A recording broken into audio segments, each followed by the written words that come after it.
телевизия преобладават мъжете все пак. За мен е удоволствие да ви поздравя всички от името на Министерството на отбраната в Босна и Херцеговина. Благодаря за поканата да съм тук и на организаторите. Колко е важно в Босна и Херцеговина да се говори за ролята на жените в отбраната и сигурността. Смятам, че е ясно от това, че аз съм тук и съм пред вас. Имам тази възможност да изложа колко е важно да има около нас жени в униформа. Искам да започна презентацията си с няколко снимки, които показват нашата история. По-късно ще се върна към тези снимки и ще направя кратък увод. Това са жени от Камбоджа, Виетнам, жени в мисии на ООН, първите водове на полицията в военната полиция в Либерия, които изцяло се състояха от жени. Те постигнаха много добри резултати там. Тук виждате мои колеги от Русия, всички седящи заедно, мъже и жени заедно. Ако трябва да говорим за този въпрос, много е важно да седнем заедно и да проведем съвместна дискусия, за да се разбираме взаимно. Така че, ако искате да постигнете нещо, трябва да имаме подкрепа от нашите колеги мъже и, разбира се, жени. Защото това, което се каза, все още мъжете са тези, които по-скоро вземат решенията и ако те не ни подкрепят, ние няма да постигнем нашите цели. Тук виждате жени в Африка с отрязани ръце или крака. Тук виждате кадети в САЩ. Долната снимка вляво е много интересна. Това са жени войници в Афганистан. Защо е важна тази снимка? Защото в крайната част на моята презентация ще говоря за стереотипи. И имайте предвид, че в афганистанската войска има 3 жени генерали. Това е много важно. Много е важно да имаме предвид всички аспекти, когато поставяме нещата в една и съща кошница. Това е мой план на изложението. Можем да продължим. Защо е важно да говорим за жени в униформи? На първо място, жени, които се занимават с отбрана и сигурност. Заради глобалния подход. В началото на изложението господин Божилов спомена, че над 50%, 52% по-специално от световното население се състои от жени. Така че не става въпрос за нашето желание да направим нещо. Тук говорим за природни факти, тъй като природата е такава. Тя ни възлага задачи и ако искаме да имаме успех, трябва да направим усилия, за да сме в позиция да изпълним тази задача. И така, ако в системата няма достатъчно мъже, трябва да има повече. Тук искам да се върна на ситуацията в Руанда през 1993 година, след като се случиха ужасни неща. 75% от депутатите в парламента бяха жени. Защо е толкова висок този процент? За тази цел трябва да направите сравнение с статистическите данни. Само 18% от всички депутати в света са жени. Така че направете сравнение 18 в световен план и 75 в Руанда.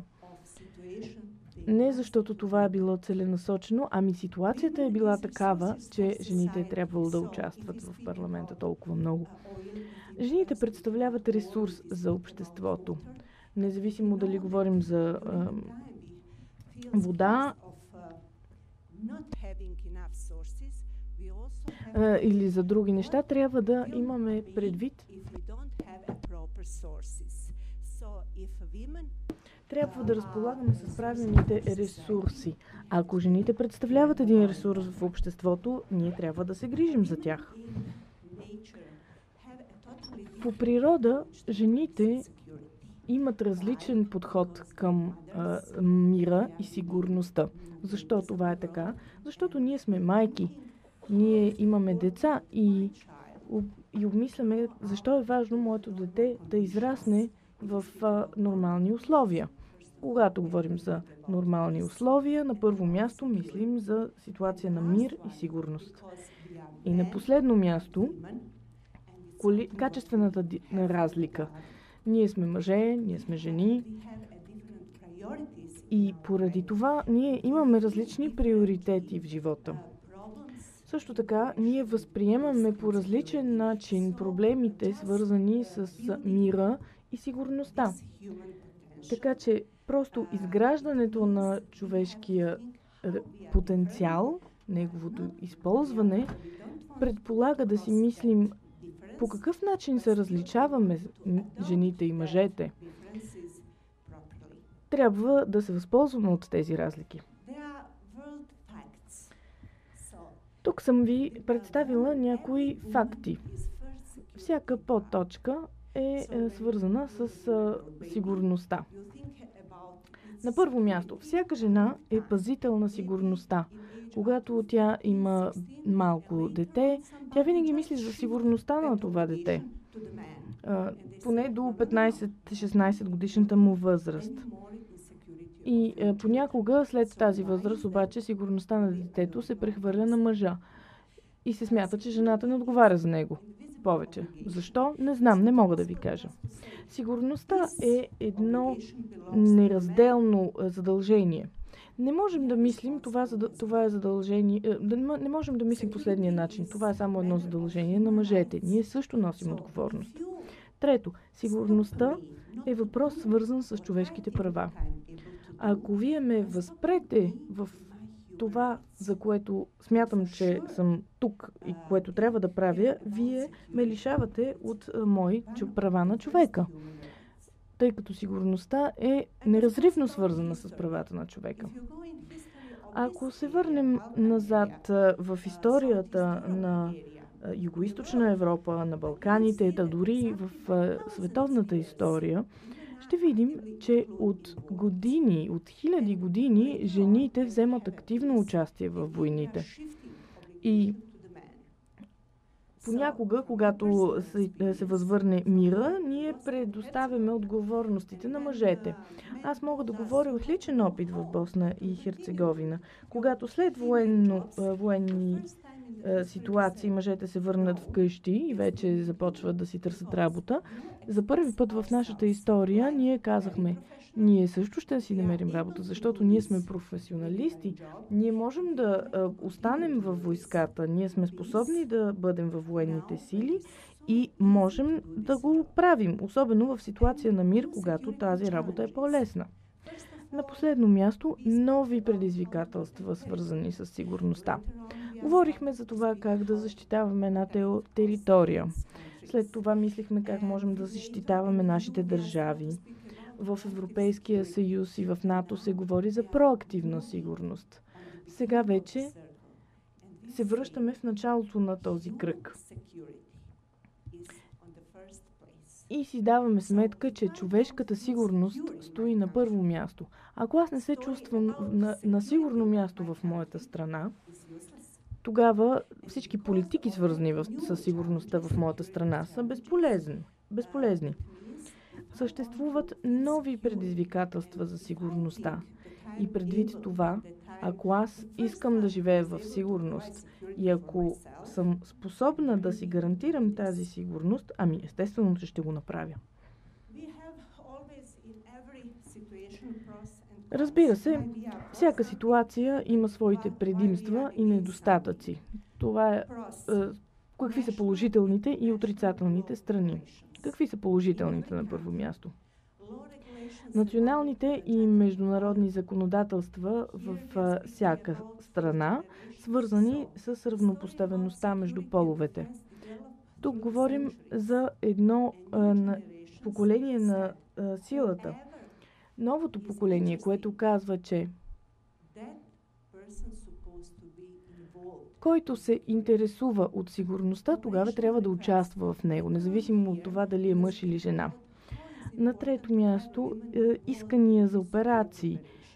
По-късно ще говорим колко е важно жените да участват в миротворските операции по света. Това не е просто едно наше желание, тъй като тук говоря за мое желание, за желание на колегите ми, независимо дали става въпрос за мъже или за жени, но не толкова става въпрос за желанията. Тук говорим за една добавена стойност. Това, което подполковник Митева каза. Жените в отбраната и в сигурността имат добавена стойност. И тук говорим за разнообразие в човешкия капитал, тъй като ние предоставяме нещо ново на този човешки капитал. Също така, ние имаме добри взаимоотношения с местните хора в зони на мисии и за тази цел са необходими жени. И говорим за традиционни общества. В някои африкански или азиатски държави, дори в някои европейски държави, контакта мъже към жени не се осъществява толкова лесно. Местните жители никога няма да са толкова отворени и приятелски настроени към мъже в военните сили, колкото са отворени към жените. Тук говорим за една чувствителност, за едно уважение, което хората обикновено изпитват към жените и по-специално жените в военните сили. Опит от войни и мисии.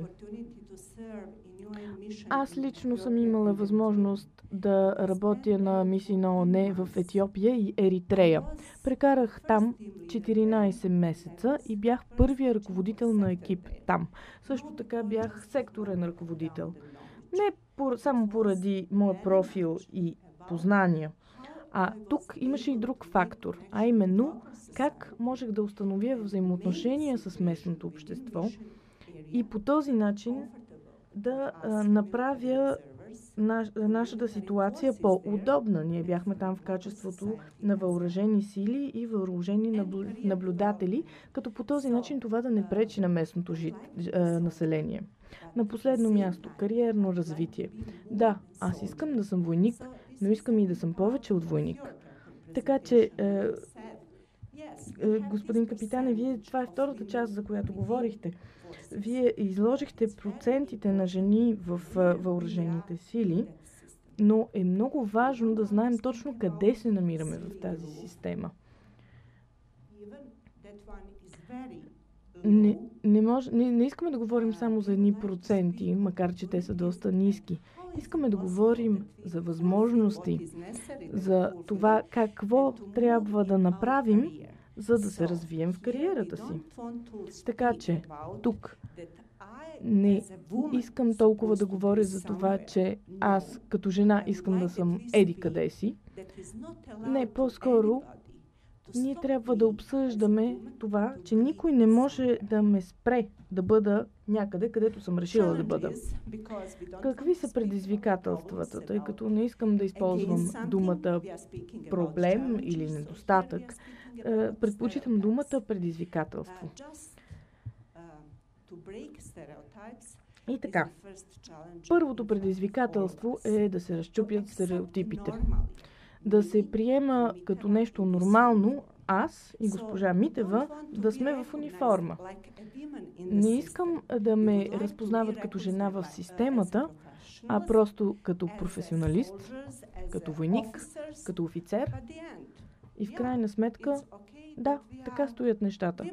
Да, ние сме жени. И какъв е проблема? Не разбирам. Така че за това е необходимо да се променят умствените нагласи. Преди няколко месеца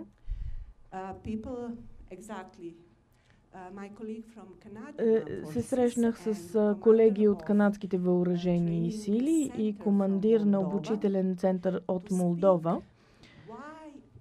И на тези срещи говорихме защо там трябва да има жени в бойните единици, в бойните взводове и защо е необходимо това.